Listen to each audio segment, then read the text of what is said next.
या क्षणाची सर्वात मोठी बातमी पाहूयात।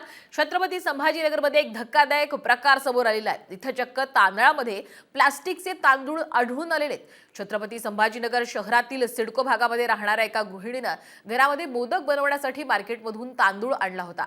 याच तांदळामध्ये प्लास्टिकचे तांदूळ आढळल्याचा दावा या महिलेनं केलेला आहे। गणेशोत्सव अवघ्या काही दिवसांवर येऊन ठेपला, त्यामुळे बाजारातून तांदूळ विकत घेत असाल तर तुम्ही सुद्धा काळजी घ्या।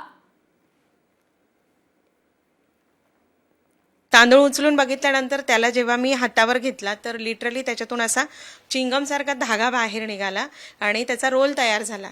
तर जवळजवळ मी एवढ्या तांदूळ जो आहे, एक अर्धी वाटी तांदळातून एवढा तांदूळ मी काढला आणि काढत काढत मी ह्या पद्धतीने असा गोळा बनवला। तर ते हे अशा पद्धतीने गोळे तयार झाले त्याचे ह्या प्रकारात। आणि तो जो तांदूळ आहे तर त्या तांदळाचा असा धागा तयार झाला, जे की आपण धुतलेल्या तांदळाचे तुकडे पडतात रँडमली, त्याचा तुकडा न पडता त्याचा तार तुटायला लागला।